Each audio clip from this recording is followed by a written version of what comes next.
शिक्षा। देखिए शिक्षा कैसे लिखा है, तालव्य श में छोटी ई की मात्रा और संयुक्त ये छ है दोस्तों, शिक्षा।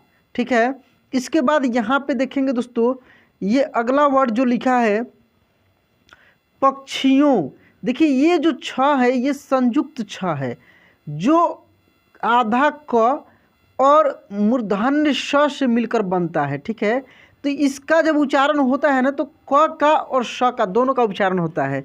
जैसे पक्षियों, शिक्षा, दीक्षा, रक्षा। ठीक ना, इस प्रकार से इस छ का उच्चारण होता है।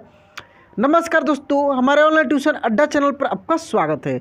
दोस्तों इस क्लास में यह स्टोरी जो पढ़ाने वाले हैं यह बहुत ही इम्पोर्टेंट स्टोरी है, क्योंकि इसमें ऐसे ऐसे वर्ड यूज किया गया है जो बड़ा बड़ा है। देख रहे हैं ना, यहाँ पे बड़े बड़े वर्ड हैं और कठिन कठिन वर्ड हैं। इन सब वर्ड को मैं आपको पढ़ना सिखाऊंगा और साथ में दोस्तों जो भी कठिन वर्ड है उसको मैं लिखना भी सिखाऊंगा, प्रोनाउंस करना सिखाऊंगा, किस तरीके से छोटी ई की मात्रा, बड़ी ई की मात्रा, मात्रा को मैं पढ़ना सिखाऊंगा।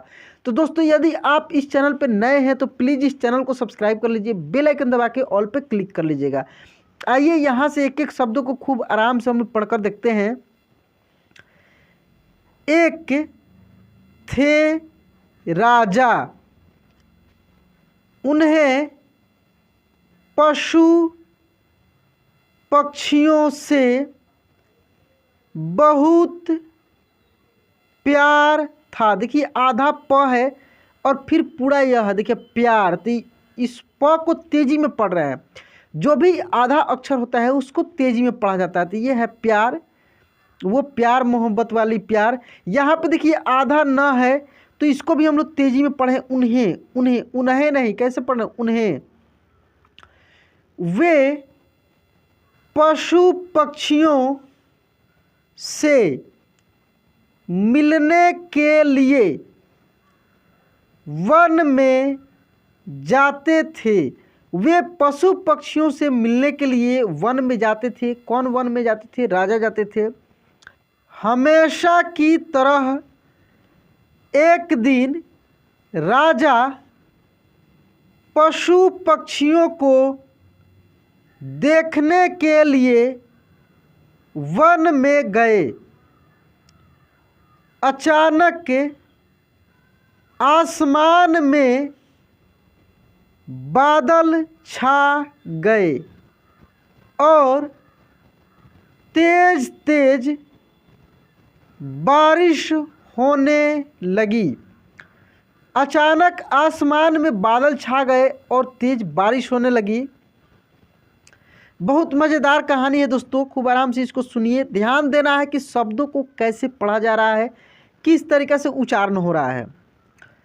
बारिश होने के कारण उन्हें ठीक से कुछ, देखिए ठ में बड़ी की मात्रा है तो कैसे पढ़ेंगे, ठीक से कुछ दिखाई नहीं दे रहा था। राजा रास्ता, देखिए स आधा है, तेजी में पढ़ रहे हैं, रास्ता भटक गए। रास्ता ढूंढते ढूंढते किसी तरह राजा जंगल के किनारे पहुंच ही गए। रास्ता ढूंढते ढूंढते किसी तरह राजा जो थे जंगल के किनारे पहुंच गए। भूख प्यास और थकान से बेचैन राजा एक बड़े से पेड़ के नीचे बैठ गए। तभी राजा को उधर से आते हुए 3 बालक दिखाई दिए। तभी राजा को उधर से आते हुए 3 बालक दिखाई दिए। राजा ने उन्हें प्यार से अपने पास बुलाया। बच्चों यहाँ आओ। मेरी बात सुनो। तीनों बालक हंसते खेलते राजा के पास आ गए। तीनों जो बालक थे हंसते खेलते राजा के पास आ गए। तब राजा बोले, मुझे बहुत भूख और प्यास लगी है, क्या मुझे भोजन और पानी मिल सकता है? बालक बोले, पास में ही हमारा घर है। बालक क्या बोले कि पास में ही हमारा घर है, हम अभी जाकर आपके लिए भोजन और पानी लेकर आते हैं, आप बस थोड़ा सा इंतज़ार कीजिए। तीनों बालक दौड़कर गए और राजा के लिए भोजन और पानी ले आए। राजा बालकों के व्यवहार से बहुत खुश हुए। वे बोले, प्यारे बच्चों, तुमने मेरी भूख और प्यास मिटाई है। प्यारे बच्चों, तुमने मेरी भूख और प्यास मिटाई है। मैं तुम तीनों बालकों को इनाम के रूप में कुछ देना चाहता हूँ। बताओ तुम बालकों को क्या चाहिए? बताओ तुम लोगों को क्या चाहिए? थोड़ी देर सोचने के बाद एक बालक बोला, महाराज, क्या आप मुझे एक बड़ा सा बंगला और गाड़ी दे सकते हैं? राजा बोले, हाँ हाँ, क्यों नहीं,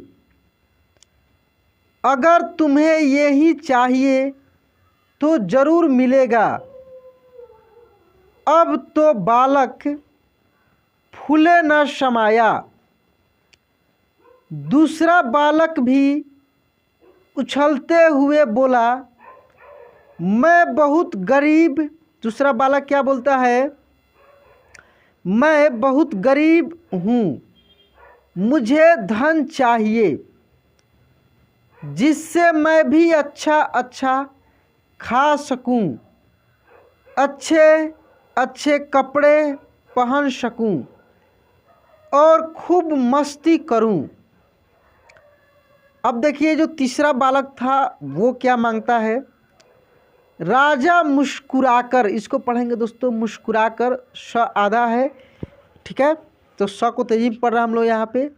बोले, ठीक है बेटा, मैं तुम्हें बहुत सारा धन दूंगा। यह सुनकर दूसरा बालक खुशी से झूम उठा। भला तीसरा बालक क्यों चुप रहता? वह भी बोला, महाराज, क्या आप मेरा सपना भी पूरा करेंगे? क्या आप मेरा सपना भी पूरा करेंगे? मुस्कुराते हुए राजा ने बोला, क्यों नहीं, बोलो बेटा, तुम्हारा क्या सपना है? तुम्हें भी धन दौलत चाहिए? नहीं महाराज, मुझे धन दौलत नहीं चाहिए। मेरा सपना है कि मैं पढ़ लिख कर विद्वान बनूं। क्या आप मेरे लिए कुछ कर सकते हैं? क्या आप मेरे लिए कुछ कर सकते हैं? तीसरे बालक की बात सुनकर राजा बहुत खुश हुए। राजा ने उसके पढ़ने लिखने की उचित व्यवस्था करवा दी।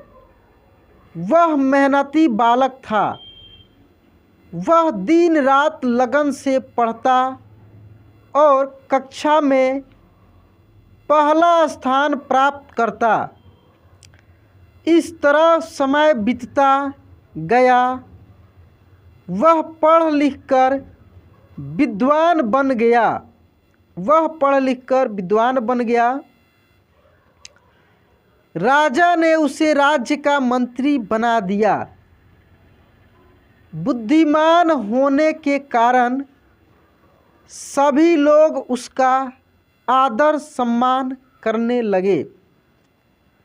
उधर जिस बालक ने राजा से बंगला और गाड़ी मांगी थी, अचानक बाढ़ आने से उसका सब कुछ पानी में बह गया। दूसरा बालक भी धन मिलने के बाद कोई काम नहीं करता था, बस दिन भर फिजूल खर्च करता था और धन को उड़ाता और मौज मस्ती करता था। लेकिन रखा धन भला कब तक चलता? रखा हुआ धन कब तक चलेगा? एक समय आया कि उसका सारा धन समाप्त हो गया। वह फिर से गरीब हो गया। दोनों बालक उदास होकर अपने मित्र यानी मंत्री से मिलने राजा के दरबार में गए। वे दुखी होकर अपने मित्र से बोले, हमने राजा से इनाम मांगने में बहुत बड़ी भूल की। हमारा धन, बंगला, गाड़ी सब कुछ नष्ट हो गया। हमारे पास अब कुछ नहीं बचा है। मित्र ने समझाते हुए कहा, किसी के भी पास धन दौलत हमेशा नहीं रहता। धन तो आता जाता रहता है। सिर्फ शिक्षा है जो हमेशा हमारे पास रहती है। धन से नहीं बल्कि शिक्षा से ही हम धनवान बनते हैं। दोनों बालकों को अपनी गलती पर बहुत पछतावा हुआ। उन्होंने तय किया कि हम भी मेहनत और लगन से पढ़ाई करेंगे और अपने जीवन को सुखी बनाएंगे। तो दोस्तों, यह स्टोरी कैसा लगा प्लीज़ कमेंट बॉक्स में लिखकर बताइएगा। और यदि आपने इस चैनल को सब्सक्राइब नहीं किया है, प्लीज़ सब्सक्राइब कर लीजिए, बेल आइकन दबा के ऑल पे क्लिक कर लीजिएगा। चलिए दोस्तों, आज क्लास यहीं पे एंड करते हैं। मिलते हैं अगले क्लास में। जय हिंद।